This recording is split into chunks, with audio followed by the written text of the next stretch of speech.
to a special episode of Filthy Talk, our live panel discussion show, where today we will be celebrating the women and girls of our past and present for Canada's Women's History Month. I'm Roz, and my co-host today is Cheyenne. Hello, thank you for having me, Roz. Yeah, it's so nice of you to join us. Before we begin, we'd like to acknowledge that we are broadcasting live from North Vancouver, which is the Squamish Nation, and we acknowledge the privilege to live, work, and create on these lands. And we encourage you at home to look up what traditional Indigenous land you're watching from. Put it in the chat. We'd love to hear it. Wonderful. We've got a couple other great panelists with us today. We do. Yes. On stage we have Bev and Natasha and but we're going to start the day by introducing us with our usual nerd news segment, but brought to us today by someone special. Very special guest we have. Bringing us our nerd news for the first episode of Women's History Month takeover for Philly Talk, it's Tracy Lawson. Woo-woo! Go now? Yeah. Go now. Hi, I'm your guest anchor. I'm here for this week's nerd news. When I heard that a Filthy Talk was doing an all-girls takeover for Women's History Month with a focus on suffrage, I was like, ugh, I don't want to suffrage through that snooze fest. The right to vote? That's so 196 years ago. That's right, viewer. At least 27 women from the Mohawk Territory, Kanawake, cast ballots in an 1825 election. Also, some Catholic, Protestant, and Jewish women with property were also allowed to vote. And then, after slavery was abolished in 1834, technically black women and men weren't excluded. But then in 1885, it went back to just white dudes. But then the ladies got it back in 1918, the white ladies. And then if you were Asian, then you got to vote in 1948 or something. And then if you were indigenous with status under the Indian Act, then you got to vote in 1960. Unless you're Inuit, because, well, they technically got the right to vote in 1950, but nobody put ballot boxes up there till 1962. Okay, but point being, ancient history. It's time to stop beating that dead horse, and let's get back to the topics that you, the viewer, can relate to.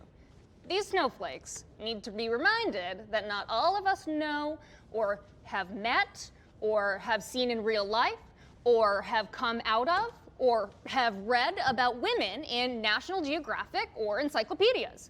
Why does everything need to become a political issue? This is nerd news. Next thing you know, we're gonna be up here demonstrating menstrual devices and comparing cup sizes. This is 2021. The future is now. The guy responsible for the internet five and dime just went to space for a quickie vacay. So why are women still talking about this? Every single month, same thing. Maybe it's their time of the month, am I right, fellas? Like clockwork, whiny, dramatic, bitchy, same time. Every month, right around payday. Because of the wage gap. Like, come on, flat earthers, just get a damn hobby. Enough. Let's get down to business. The major bombshell in nerd news today, obviously, Twitch got hacked. Like, real bad. Yesterday morning, an anonymous 4chan user published a 125 gigabyte torrent file that included source code, creator earning details, and other confidential information, including comment histories, some sort of secret in-development gaming suite, and Steam rival codenamed Vapor. Attached to the drop is a cheeky message reading, Jeff Bezos paid $970 million for this, and we're giving it away for free. The leak has just confirmed what a lot of people already suspected. Apparently, the majority of the most successful content creators are men, by a lot. Out of the top 100 creators, only 3 of them are women, and only 1 of them is a woman of color. Now, this is the tip of the iceberg in the equality saga for Twitch, who is still hungover from the recent hate raid debacle. Let me break down the last 5 years. There's been a clear divide of Twitch's live streaming empire, which has grown to over 2 million channels. So on one side, you've got the streamers whose high scores, sharp aims, and relentless hours spent in what I have to assume are dimly lit basements have earned them the classification of real gamers. And over here, you have the booby streamers, which the business model of that is where you sit there and solicit compliments from fans or insults from trolls for money. Dressed up, made up, sometimes wearing a push-up bra, maybe a bikini, sometimes in a hot tub. They pretty much just hang out on camera and exist. They are considered fake gamers. Now, over time, this has naturally evolved to become where if you are streaming while also having boobs, you are a booby streamer. And therefore, you are asking for it. The objectification, the sexual comments, just because they're on the platform. They've dealt with hate-filled speeches about the, and I quote, the sluts that are coming for our community, taking the money and taking the subs. Over the years, women have been criticized for wearing everything under the sun, low-cut tops, swimsuits, hoodies, a sack, damned if you do, damned if you don't. Male streamers, in turn, have accused women of stealing their views. All of this has prompted Twitch to crack down, kind of, sometimes, banning some women for nudity and others for just popular cosplay costumes. In 2016, Twitch attempted a buffer by adding in IRL content for non-gaming activities, which everyone was fine with until the women started profiting, and then it all went to hell. Twitch streamer SheSnap said they were okay with watching Andy Malokinis, I don't know, eating a hot dog, but as soon as women started dancing and doing squats or just chilling and talking, suddenly there was an outcry about how Twitch is for gaming, and women are using it to exploit young children and steal their money. Shame. Well, turns out, despite the uproar of the hot tub meta and the titty streamers and the rampant opinion that female streamers are stealing views from men, the numbers are in and the percentage of women who are actually among the highest content earners is tiny. No fear, Twitch users have identified the problem. Here are some comments taken directly from the comments. Sounds like there's a participation disparity, not an earning disparity. Why aren't women being role models for other women and encouraging them to play? Are there not games that women like to play and watch other women play? Are women not making games that women want to play? Well, Tenon Flare, N7 Forever, and Sword Baron, I've got the numbers for you. In 2020, women made up 41% of all gamers in the United States. Out of the top 14 global gaming companies, 84% of the executive positions were held by men. Outside of that, only 24% of those working in the industry were women. Only 5% of video games showcase female protagonists, where gender stereotypes still run rampant. And if female characters aren't being objectified and hypersexualized, they are a love interest, an innocent bystander, or needing to be rescued by a male character. And for all those complaining about scantily clad female streamers, have you seen the women in these games? A corset is an armor, and being able to smother an entire village with your breasts doesn't count as a weapon. Sorry, Cheyenne.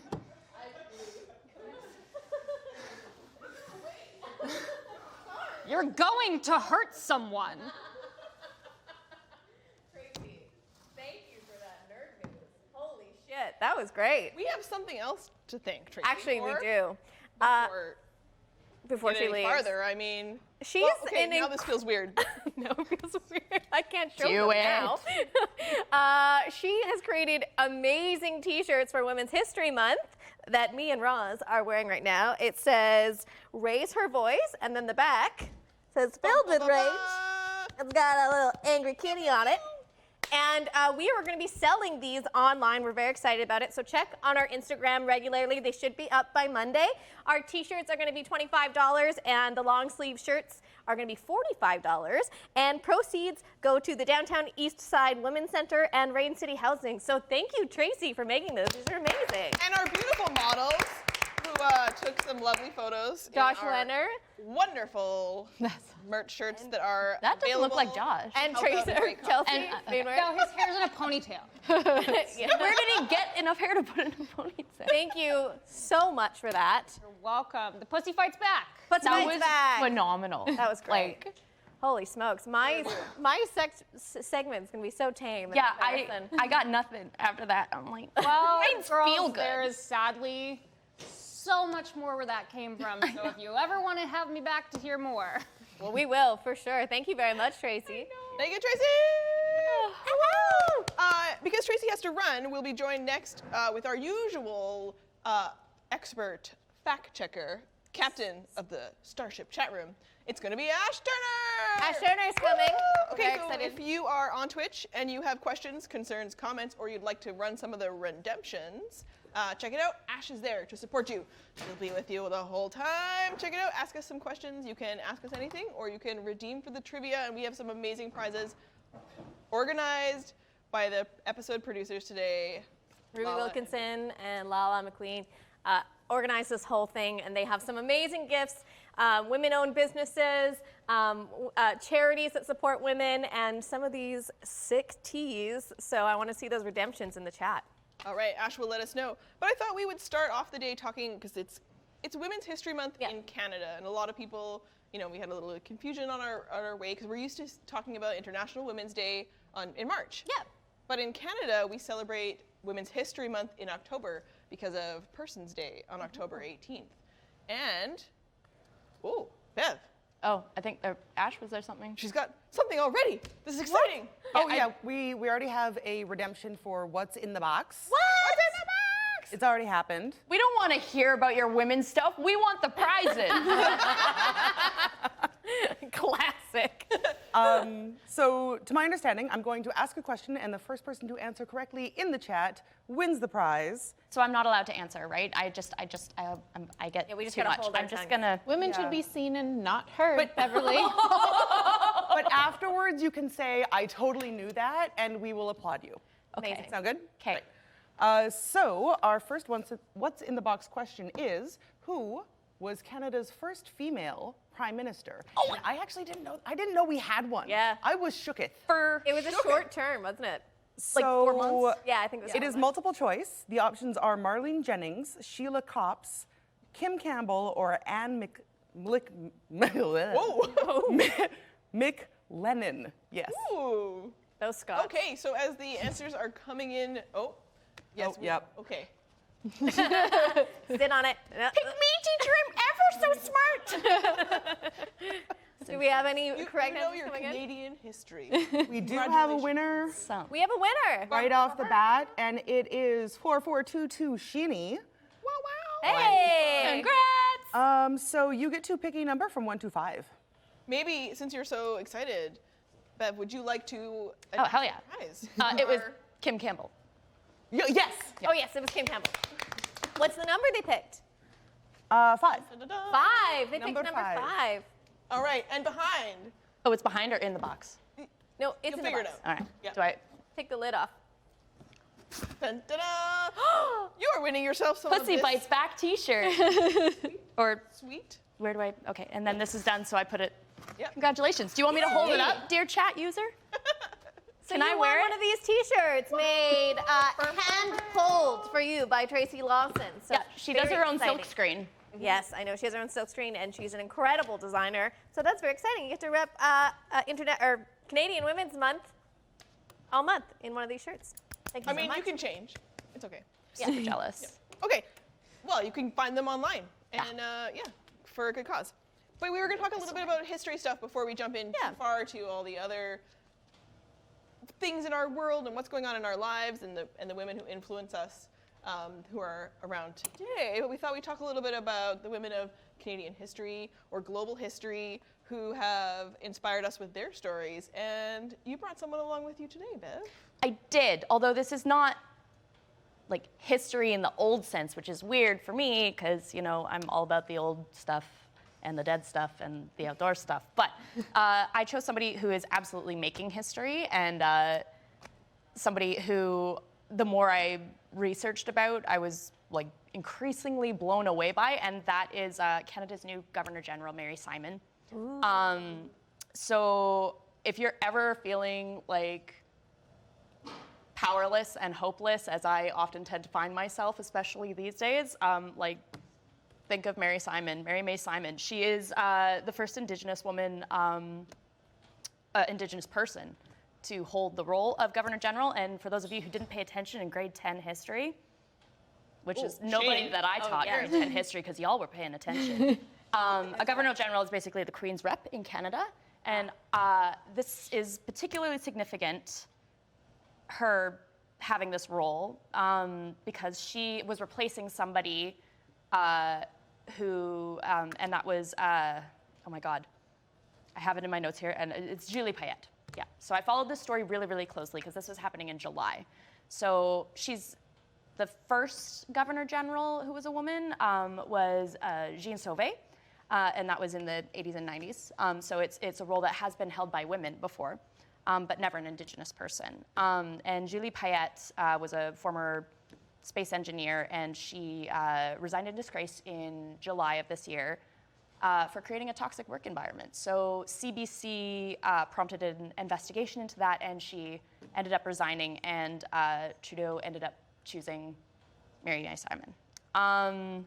She is an Inuk woman, and I would absolutely call her, which is something I aspire to be, a woman of grace amidst adversity. I get like a little bit teared up when I talk about this woman. Oh my gosh. Oh my If you do nothing after this, How inspired you are. This is just fantastic. go and watch her acceptance speech. It is like, I have it like favorited on my YouTube stuff, like at the very top, so that every time I'm feeling crappy, I can watch this.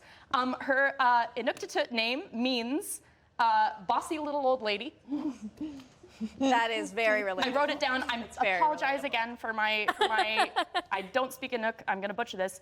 Ningiyuk Udluk, which means bossy little old lady. I love that.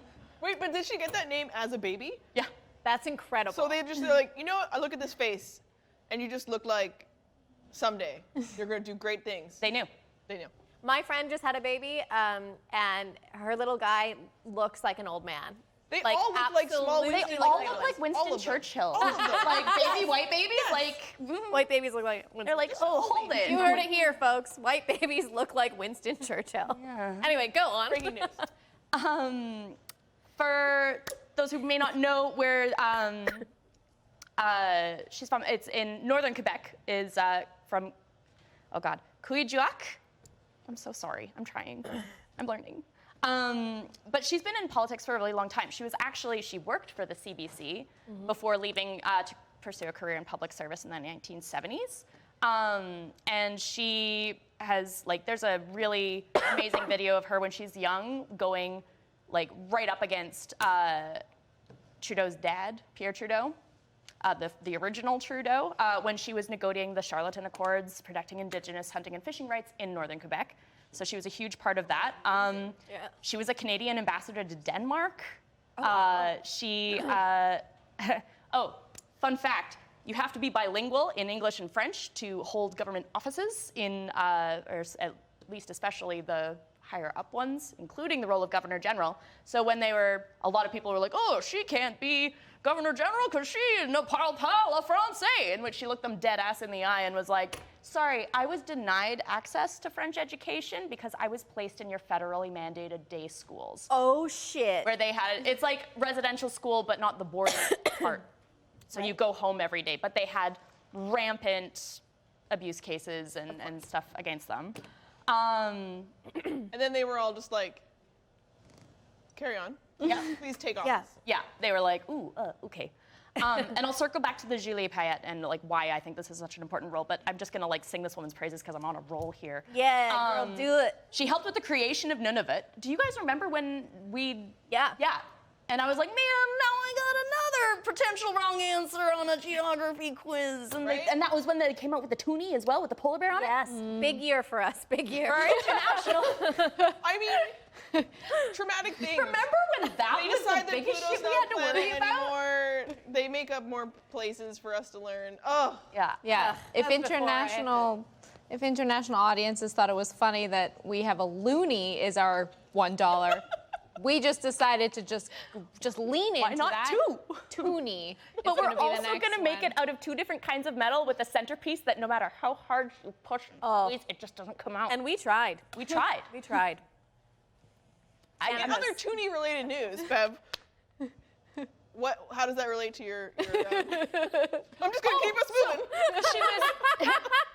She was instrumental in the creation of Nunavut as a Canadian territory. She had a lead role in creating the Arctic Council, which is a council of nations, which is going to be Also very a good relevant name. once everything starts melting, is the northernmost countries at the Arctic Circle at the top, and who gets sovereignty over that, because right now it's all under ice. It's really hard to know, A, what's down there, B, what we're going to do with it, and C, who owns that shit that's down there. So she has, I'm going to have to take a sip of beer before I lead off her decorated awards she has been vested with.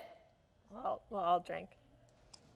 Take that long glass of The Order of Canada, the Order of Military Merit, the Greenland Medal for Meritorious Service, Geographical Survey of Royal Canada, Golden Jubilee Award, and the Diamond Jubilee Award. And that was just to name a few of them. I didn't write all of them down because my hand started to cramp. She is a wife, a mother, one of 8 children, and an Indigenous federal day school survivor. She's been an Indigenous rights activist pretty much since birth. Her dad was one of the first men to marry a Indigenous woman where they lived. She has honorary law doctorates from 11 Canadian universities. And now I'm going to circle back to those parallels that I talked about before I faint. So the parallels, there's a parallel. There's a conspiracy. I'm going full Charlie Day here. Oh wait, I have more notes coming off the page here. I'll come back to those. So the reason why I think this is so important and why specifically she's replacing Julie Payette is that it's totally like a nested situation. So everyone who's paying attention, and if you're not paying attention, then you should be, go out there and get on the same page as everybody else, because relations between the Crown and the Government of Canada and Indigenous peoples is toxic. And it's being addressed, and we're working our way through it. But the Indigenous community in Truth and Reconciliation is parallel to replacing Julie Payette, who was also creating a very toxic, destructive, harmful situation thing. So like replacing her is like replacing this, because she's the Queen's rep in Canada, and it's coming together and it's synergy and it's beautiful.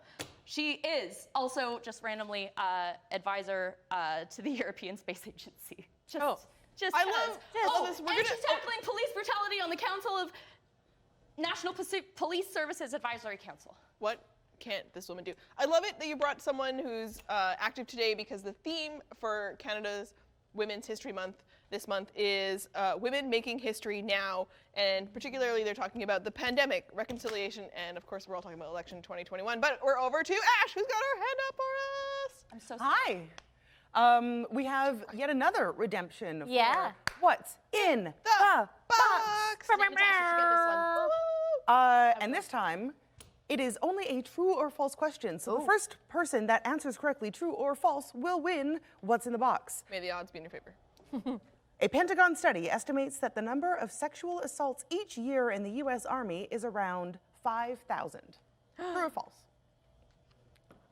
Oh, Each God. year in the U.S. Army. That's terrible. I literally just listened to a piece on CBC about this. I've become that person. I feel like little Bev would be really proud of me. Nice. Ooh, we have a winner. We have a winner? Tell us. It is SE Makeup FX. Oh no, wait, I'm wrong. Wait, Oh, take that prize back. hold on. Is it? This chat is moving too quickly. This chat is lit, friends. Yeah. Thank you for joining us, everybody, on Thank Twitter. It is SE Makeup FX. Yeah. With the correct answer of false, because it is actually closer to 19,000, not 5,000. So you win, but the answer is very upsetting. Oh my God. Pick a number from 1 to 4. Well, we're going to absorb that. While we have our prize winner, let us know what box they'd like to choose, and then if you can jump up when we hear the answer to that. That is Woof. so many women. That is so many women. There's a I literally, I think I know maybe 5 in the entire women that I know intimately enough that have not been placed in that situation where they don't have at least a very upsetting Me Too story. Yep. Yeah, literally everyone. Yep. I know. They've chosen box number 2. Box number 2. What do we got in that box? Let's lighten this up with a prize. Who wants stuff? Oh. And I believe there's a little description in there for us. And Natasha, if you could let us know what's available here. For This is $50. It says cool check. A donation has been made in your honor. Rain City Housing and LGBTQ plus youth. Rain City Housing, first of its kind in BC, LGBTQ2S plus youth housing first program, works to secure housing for queer and trans youth aged 18 to 24 who are experiencing homelessness. So, Thank you so much for participating. Thank you. This is a very good Made in prize. your name. Yeah, I just want to say too, while we're here, that when we say women, we understand there's a lot of intersecting different identities that involve that, and absolutely, when we're talking about women, we're not saying we here on this panel, and I believe at AFL, don't All of believe us. that your gender is dictated by your organs. Yeah. So. We're inclusive here. This is an inclusive space. Yeah. Rowling is a piece of shit. And there's so many intersecting identities that come under the umbrella of women, and if you don't identify, like if you have, men can have uteruses and women cannot have uteruses, and we're not turfing here. So, fuck J.K. Rowling. Yes. I've said that before on this stage. I've said that a lot on this stage. We've written scripts together where that was like the theme The of an theme episode. is fuck J.K. Rowling. So It's funny that she's so iconic because so many of us would have looked up to her as an inspiration as this female writer and creator of this hugely successful series with a lot of our favorite characters, and how Yeah. many of us wanted to be Hermione or McGonagall, and some characters that she did such a great work with, and some problematic stuff that we were all like, whatever, it's fine. But then it got to the point where you couldn't ignore it anymore. Yeah. And It's such a harrowing rite of passage watching the people that you like looked up to growing up, just seeing how really flawed they are. and that's what in her book. That's what happens with Dumbledore, which is why You it's so literally hard. heard about this happening. What the? What's that? yeah, there's some That's weird stuff on the floor. some cognitive disconnects happening there with old Rowling. While Natasha was on a roll with the prize, I think we should hear a little bit about who you brought for us to Yeah. talk about today. Yes. Well, I have not physically brought, but I have brought some stories about this person. So, I'm sorry. I love you. So I'm going to be speaking a little bit about Married 2 Acts Early. Yeah. So, I'm gonna take you know, notes 'cause I'm a I nerd. shamefully didn't actually know who this person was until the summer when my friend said, hey, this is a cool person you should know about. So I just think that that's silly and crazy that I don't know that. So I was very excited to do a little bit more research about that. And if you're in Vancouver, VIFF, currently Vancouver International Film Festival, has a film about her, which is playing in this film festival right now, called Married 2 Acts Early, I Am Indian Again. And then afterwards it'll be on the NFB website. So Awesome. yeah, so she was born in 1911, which was before, several years before women were considered persons. So that just leads us in. Fuck. Jesus. 1929. Yes, 1929 was when women were considered persons. 1 year after, a group of people said, hello, can we be persons? They said no. Then they came back and they said fine. So Well, they went to England, and then they were like, England says it's okay. And they were like, I guess we'll have to. yeah, The white ones. the white Only the white ones. Yeah. Oy vey. So she is a Mohawk and Oneida woman, and she was born in Kanawake, which is in I would say Quebec. It's Quebec. Yeah. So in 1938, she moved to this, or earlier, she moved to the States. She married an Irish American. And what happened was when she married this person who was not Indigenous, she lost her status. Because at the time, under the Indian Act, if you were a woman and you married a non-Indigenous person, you would lose your status. And that meant that your children would also not be considered Indigenous. You would not be able to live on your reserve anymore. And not only would you wouldn't be like mailed an eviction letter or something like that. The police would come to your door and hand deliver you an eviction notice. And you weren't allowed to be buried even. Even your dead body was no longer welcome on the reserve. However, that was not the same for men. So a man, a Mohawk man could marry an Irish American woman and still maintain his Mohawk status, still keep living on the reserve, and his children would be considered Mohawk, would have all those things and be able to stay living there. So for a long time, this didn't really, that was just the way it was. She didn't think about it very much. But in her 40s, one of her best friends, who also had been kind of kicked off the reserve, died in her arms of a heart attack. And she attributed some of the stress that led to her heart attack to having been kicked off and having lost that connection with her community. And so she was really motivated then to fight for her friends, the people she knew, and her children and herself to regain her status. And so I thought that was really wonderful, because not only did she only really start her activism in her late 40s, but also like for her friends and her community. And I think so much of the time it's really hard to like push and put yourself out there in uncomfortable positions. And I think so much of the time women do that for other people. And I think that's a really cool part of like women's history. We're kind of like trained not to do it for ourselves, but to do anything and everything for others. It can be really hard to stand up for yourself and to do things. And so, and also, you know, it can feel like, oh, you know, if you're not on whatever list by the time you're 30, you're worthless or whatever. So it's very cool to see this. You're also, you know, an old maid at that point. Barren, horrible, Absolutely. horrible, wet, dried breasts. But you were just celebrating. Oh, dry-breasted wench. I was going to bring up that your last name, you just recently learned about the meaning of your last name and embraced it, but you can talk about shriveled breasts. It's your show now. What does your last name mean? Well, Which one? The theory is that it's like a Dutch word for kind of boggy ground. So I'm like, Natasha from the swamp. I'm like, yeah.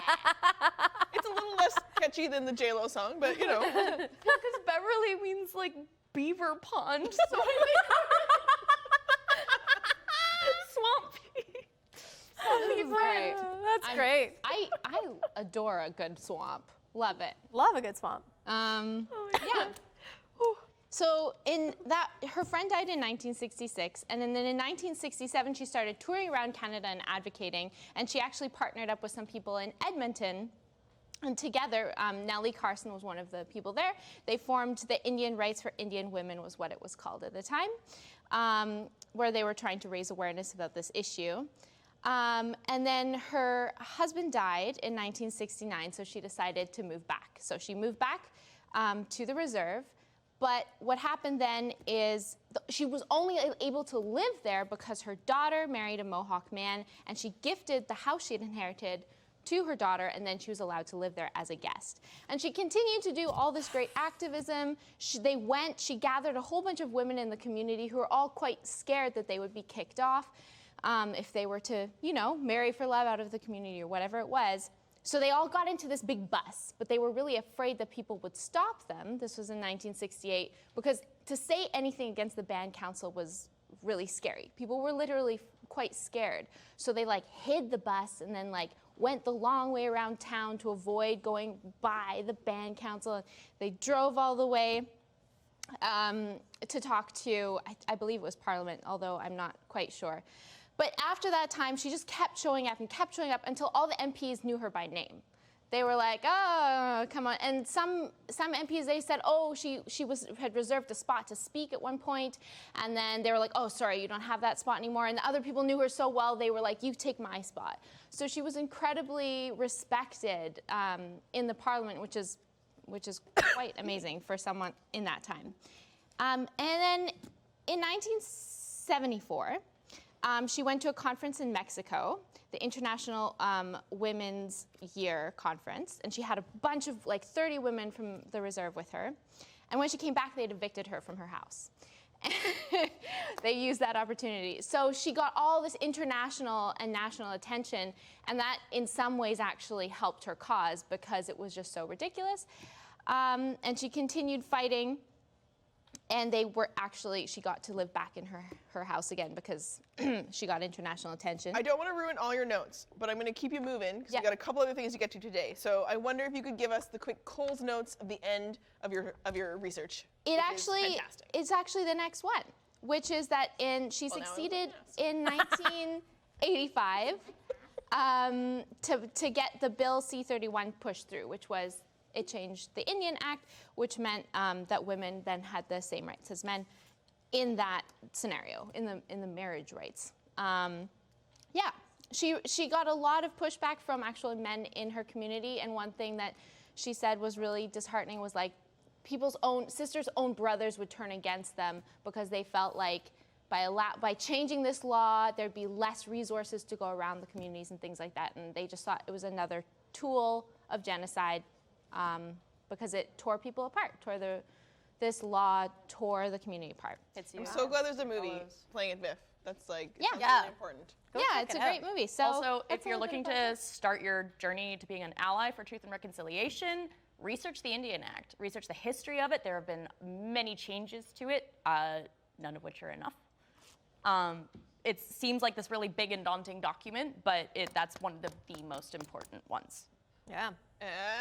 Sterner! Hi, I'm so sorry that I keep interrupting No. you guys. This is all riveting, but we have another What's in the Box? What's in the box? Once again, a true or a false question, which is, recently the Canadian government ensured gender representation in the cabinet at the senior levels of government. True or false? First one to I get it actually right. don't know. What's the question? Sorry. Recently, the Canadian government ensured gender representation in the cabinet at the senior levels Oh. of government. know. We have a winner. Yeah. It is Liz Bott. Liz Bott! With true. Hi, Lizzie! Why you no answer my text? Wonderful. Lizzie, what box? You've got the choice between 1 and 3 and 4. And while she chooses, maybe since you're so excited, maybe you want to jump up and Lizzie picks 3. Yep. Lizzie Okay. picks 3. Lizzie makes 3! I just want to say, Kevin asked me how pretty my handwriting was so that I could write on these boxes. This is beautiful. That's great. No, not even a little It bit. must be Murdoch, right? It was Murdoch. Yeah, it's gotta be Murdoch. It's always Murdoch. Ooh. This is beautiful. It is. I'll come right up here. Alex, is this good? It's a beautiful little basket with some white sage in it, some cedar smudge spray, And the info about this gift. Sisters and Sage. Lynn Marie and Melissa Ray Angus, the sister co-founders of Sisters Sage, an indigenous brand that handcrafts wellness and self-care products inspired by their culture and traditions. Born and raised in East Vancouver, Canada, their heritage is, Gitxala, Niska, and Métis nations. And Sister Sage earlier this year won the Small Business BC Best Community Impact Yeah, they Award. did. Yeah. And Oh I my can God. already smell this. This is beautiful. I've used that soap before. It's the cedar soap and the smokeless cedar smudge spray, and it is so divine. It smells so good. They're an Good. incredible business, I and believe this is a crow feather. way to a go, lovely Lizzie. You corvid. got a good one. And for all our other viewers who didn't win that one, please check them out. I'm obsessed with Sister Sage. They're so great. Great job. Ooh. Also, I just want to say we currently have a hype train going. So Hype train! Thank you so much, everyone that has contributed to the hype train. Hype train. What's a hype train? We'll tell you later. Like people are excited. You're doing I'm in great. charge of the old stuff, guys. Our resident archaeologist old gods doesn't know and the what a new. hype train is. That checks out. Rosalind Young, I believe you have an important woman of Canadian history that you would like to speak about. And I also brought notes, but I actually don't need them because we made a short We did make a short. about the Canadian woman of note that I would like to bring to light. We have indeed. We made one on Funny Lot channel to celebrate Canadian Heritage Seconds, which is a spoof on Canadian Heritage Minutes. And our lovely Bev Rapley played the lead of this. Titular character, Dr. Elizabeth Batcha. Roll it, Alex! Roll the tape.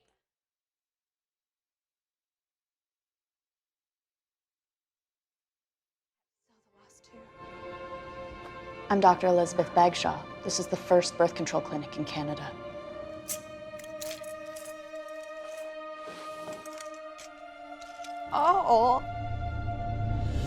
Say, Dr. Elizabeth Bagshaw, you can't be medical director of Canada's first birth control clinic.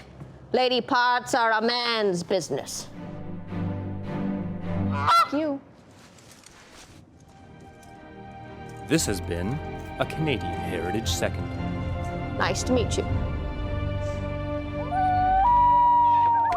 Wow. Balloon and then Ruby at the end. I don't know who that man was in that, but he was so hot. That mustache. Holy smokes. People, you can check it out. You can go to the Canadian government website where there are links to actually a lot of the ladies that we're talking about today, or you can just research Elizabeth Bagshaw. What a wonderful person. She graduated from the U of T 1905 with her medical degree, which was amazing at the time. And then she went on, director of Canada's first medical clinic, providing birth control. When she wasn't working at that medical clinic, she was delivering babies. By day, horse and buggy, and by night, she would jump on her bicycle and ride over to women's house and deliver babies. For 3 years, she signed more birth certificates than any other doctor around. Wow. What a badass. Super badass. I'm just take notes. But how many death certificates did she sign then? I didn't look that number up, but I mean some. Probably For sure some. some. Life and death was her business, for sure. But she, fit a ton of women for diaphragms at a time when it was actually illegal to talk about or advertise for birth control and contraceptives. So she actually said that the best thing that could happen was when they would protest, because then that's how women would find out where her clinic was. Love it. That's great. That's Doing the awesome. devil's work. Doing That's the devil's awesome. work. Yeah, women's health care. No, Okay, we devil's bad want to get to the press. next lady in our chain. Yes. Woo-woo. I'm very excited to present to you someone who I didn't know about until earlier this week, and I think is the fucking coolest. Hide Hyodo Shimizu. She was born in Vancouver, so right here, right on our little, land here.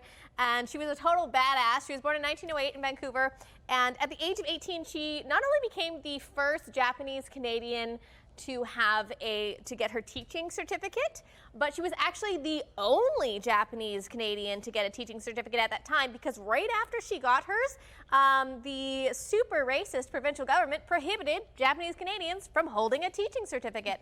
So for a while in Vancouver, she was the only person of color with a teaching certificate, which is crazy. And it made me think about at the time that she must have been in your university with all-white class, and she was the only non-white person there, so that must have been a real struggle for her. But she persevered. She taught at Lord Bing's school. She taught grade 1.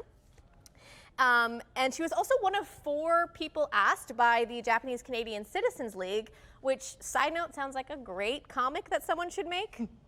Nerd news, anybody? Somebody should make that comic. Japanese Canadian Citizens League sounds fucking awesome. But she was one of 4 people selected by that league to go to Ottawa and address Parliament, demanding the ability for Japanese Canadians to be able to vote. This was in 1936. And yeah, believe it or not, Japanese Canadians were not allowed to vote. So she was a university-educated woman. She was a Canadian citizen. She was born in Vancouver, and she was still not allowed to vote, which is fucking crazy. And as ridiculous as that sounds, the all-white government, only 2 of members of Parliament whom were women, looked at her and her beautiful speech and her lobbying and said, nah, fuck you, we'd rather be racist. So they denied it. But the only thing that was positive of that is it actually set this really cool precedent for other non-white communities to lobby the government for the right to vote. So it actually started this stream of other communities being like, no, yeah, you're right, fuck you, government, this sucks. But then now we cut to World War II, where things get very bad for Hide.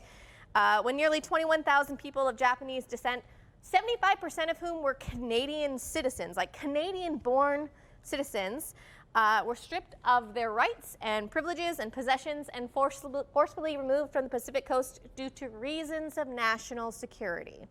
Which even the Canadian military was like, that's bullshit. These folks are totally fine. They're not a threat. But the BC government was like, no, and sent them to internment camps in the interior. And at the PNE. And at the PNE, I was going to say, so a lot of these people actually passed through Hastings Park racetrack and were kept in the livestock facility, which is horrific conditions. For years. For years. So Hide was there, and a fully licensed teacher, and she was looking at all the children that were there, because almost half of them were children, and she was like, fuck this, and so she started teaching them. And soon she realized that like just her teaching wasn't enough, so she actually taught 120 other Japanese Canadians that were interned how to teach. Someone make a movie. This is so I know, it's so good. Well, and in the picture that you showed, it said our home is Hastings Park now. Yeah. On the blackboard. So. Yeah. So she taught 120 other Japanese Canadians how to teach, and together they are credited with teaching over 3,000 children that came through these internment camps, and they were teaching in like small shacks. Like shacks that only held 20 people. They were like not allowed to do it, and they were teaching out of textbooks that were discarded by the Vancouver School Board. So not ideal conditions, but she made sure those kids had education so that when they eventually after the war left the camps, they were able to go on with their schooling, which is really fucking cool. So her contributions, the government were like, afterwards, they're like, that's amazing. And she actually went to the government and lobbied for the many Japanese Canadians who lost all their possessions, their homes, their businesses because of the war. And like not only lost them, but the Canadian government sold them and kept the profit. Yeah. And so she went to the government and was like, this is bullshit. And she actually helped Japanese Canadians retain some of that back. So yeah, for her amazing contributions, she was awarded many honors, including the Order of Canada in 1982, and the National Association of Japanese Canadians established a scholarship in her memory, which is awesome. I mean, not enough, but awesome. That is so inspiring. Right? And I have a really cool quote from her that I just want to read before we wrap it up. Give me. She says, "There are lingering bitter memories in the minds of those who, even to this day, cannot accept the tragic fate of our wartime experiences. These are part of the trauma. It has been 35 years, but I'm a Christian woman, so I've forgiven, but it is very difficult to forget." Wow. Hidehiro Shimizu, everybody. Goosebumps. Wasn't she dope? We should have movies about her. Somebody make a movie. Somebody make a movie. She was amazing. I am so inspired by all the stories that you ladies brought today. And I know that Ruby's sister, Flo, sent us in a video to help us get inspired about some other women who are activists around the world right now. This is so cool. She recorded a video from the UK to tell us about all the amazing women, or 3 of the amazing women that are doing amazing feminist things right now. A little bit about her. Flo has a MA in Human Rights from the University College London and is an alumnus from King's College London and the University of Auckland, New Zealand. She has a variety of experience working in the public and private sector across the globe, ranging from London to Tokyo to New York to Indonesia. She is the founder and editor of Human Rights Voice, which is a human rights blog platform that collaborates with human rights advocates to amplify the voices and spread awareness of those who are subjected to human rights violations across the world. She's currently based in London, United Kingdom. She's really awesome. Before we throw to her, though, we have another What's in the Box. So let's go to Ash and redeem that What's in the Box. We do have another What's in the Box. You know what, I'm gonna say this afterwards. This is another true or false question. It's real easy. Cows are given more rights than women in many parts of the world, true or false? And while y'all are considering that, I just gotta say, oh my God, we are at 91% of a level 5 hype train. I'll tell you guys about what that means later. Thank you so much to Famous for Nothing, Jean McInnes, Capri Smith, Lizbot, and Alani for all the biddies. Thank you to Jean McInnes and Dagan Crom and Retrium X and Gin17 for the gifted subs to the community. You guys are the best. Now let me see who won. Natasha, would you like to grab a prize for our winner? We got True from Night Medic 83. Please pick number 1 or 4. 1 or 4. No, you get number 1. You have no choice. Welcome to being a woman. The government has mandated that you get 4. Number 1. It's number 4. All right, fine. And Natasha, let us know what is in the box. Well, it just so happens to be that another donation has been made in your honor to the Downtown Eastside Women's Center of $50. Yay! Thank you so much. Thank you so much. We'll make that donation in your name. All right, let's throw to this amazing video from Flo Wilkinson. Thank you so much for doing this. Check her out right now. I'm a master's postgraduate in human rights from UCL, and I'm the founder and editor of Human Rights Voice. Now, Human Rights Voice is a human rights platform and blog which is in partnership with UCL and raises awareness of human rights issues happening globally. We collaborate with young activists and advocates to raise awareness of those who are subjected to the worst human rights violations happening today. Now, I'll talk a little bit at the end about how you can get involved in Human Rights Voice, but I'm here today because I want to honour and I want to spread awareness of women making history today, which aligns with Canada's Women's History Month 2021 theme. Now, I'm going to chat about 3 amazing young feminists who are doing astonishing and life-changing work today and who are the ones who are making history.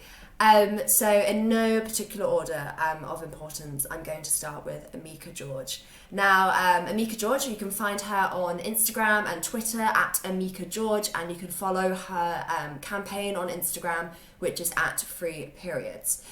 Now, I don't know about you, but when I was in school, I was taught that periods are a woman's issue only, and also how to hide a tampon up your sleeve. And I think that this is completely reflected in the lack of awareness and knowledge that we have on periods, but also on period poverty and how period poverty can affect girls and young women's access to education.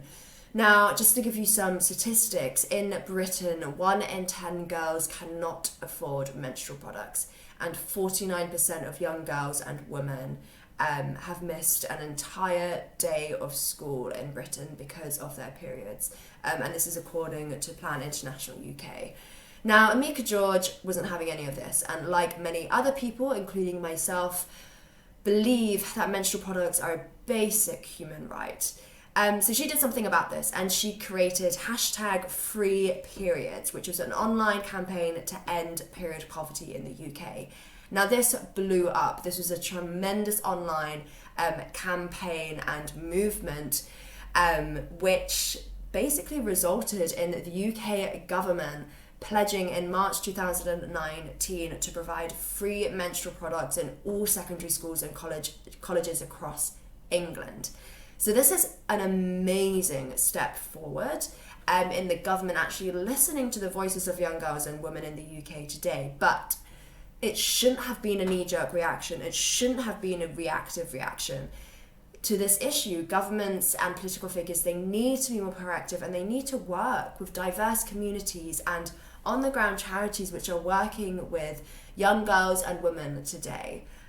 So yeah, well done, Amica George. I'm a huge fan of yours, and please go and follow her and her campaign. She is awesome. Now, on to my second feminist. We have Lati Compare. So 14 years old, from Burkina Faso in West Africa, who, after hearing the tragic story of her mother undergoing FGM, which is female genital mutilation, and also her mother witnessing another girl die from FGM, she took on her mother's resistance to this practice and promised to never let young girls go through this practice which affects their health and their safety. So I think what's great about Lati's activism is that she, one, is so young, but also two, she uses her talent of being a singer to sing awareness, to end FGM, and also the impacts that FGM have on young girls. Now, just to sort of bring in some statistics on FGM, UNICEF reported that at least 200 million girls and women across 30 countries have undergone FGM, and I think that it's really important to remember and to consider that FGM happens all over the world.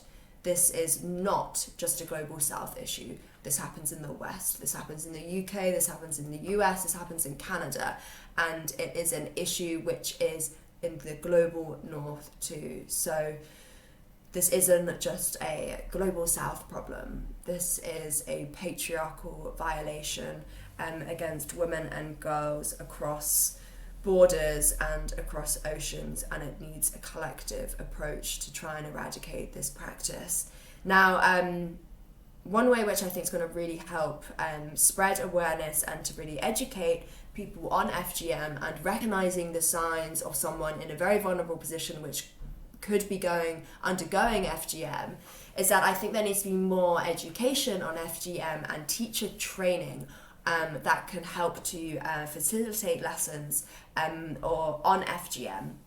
Now, a really good resource is a blog on Amnesty International, which is called Classroom to Community, and lists 10 amazing education resources on FGM. So if you want to know more about FGM, or if you're a teacher and you want to facilitate lessons on FGM, please check out that blog. It's on Amnesty International and it's called Classroom to Community. So last but not least, we have Neha from Nepal. Now, Neha is a girls' rights activist and equality advocate, and she grew up in the slums of Kathmandu in Nepal. And she tackles issues from child trafficking to anything to do with gender-based violence with girls within her community and also youth clubs. She's also a presenter on Nepal's radio program called #coolkids.com, and she raises awareness against the online sexual exploitation and trafficking of girls. She is Plan International's global youth influencer and is an international grassroots campaigner and leader of a girls' network which unites girls activists from 10 major slums of the Kathmandu Valley. And for me personally, I think that Neha's work, one, it is so great to see an activist who has the community at the core and who engages with young girls in these youth clubs and in her villages and in her slums, and also highlights that this is gender inequality is an intersectional issue. We girls in slums are far more vulnerable to these gender-based violence, and it's really important that we're aware that these issues are interconnected. We can't tackle one without tackling the others. So yeah, well done, Neha, and thank you so much for all of your work. Now that's just 3 feminists, right, around the globe who are doing just brilliant work, and there are so many more other girls and women out there who are also doing incredible work, and we need to acknowledge and we need to listen and we need to invest in them.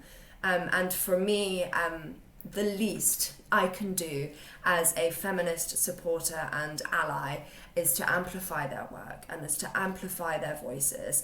And if you feel the same way, and if you are interested in collaborating with me and my platform called Human Rights Voice, then please get in contact and become a writer contributor. And you can get in touch with us at www.humanrightsvoice.co.uk, and through that site you can follow us on all of our social media. We're on Twitter, we're on LinkedIn, we're on Instagram, and just to repeat that, that's www.humanrightsvoice.co.uk. Or you can follow me on Instagram, and I repost a lot, obviously, of what Human Rights Voice does, and I'll be very, very happy to talk to you more about everything Human Rights Voice based, or everything about how to become an activist or advocate, or how to get your voice out there, and how to raise awareness of other activists who are doing incredible work. So yeah, you can follow me on Instagram, and it's at FN Wilkinson. That's F for flower, N for Nile, Wilkinson. And I look really forward to collaborating with all of you. And I just wanted to say thank you so much for creating this space where I'm able to amplify the work of young women making history today, and we need to support them.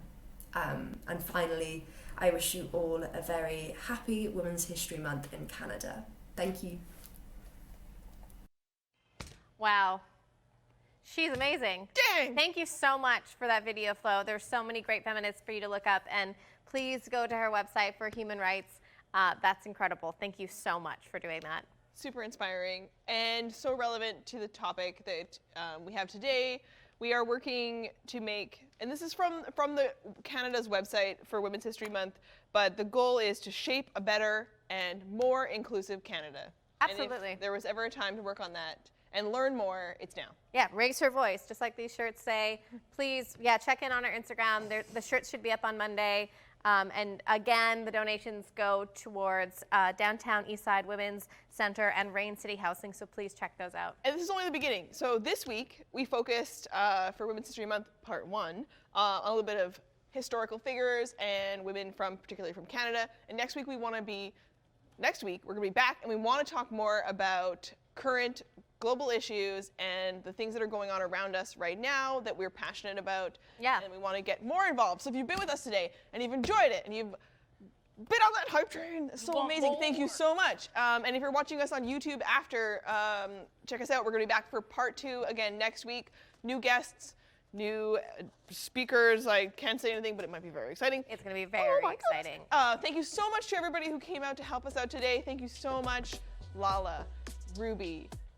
Oh my goodness. Thank you so much. This has been so much fun. Please check us out next week. We're going to talk about reproductive rights and a bunch of other things. Thank you so much. We love you. Happy Women's History Month for Canada. And stay filthy.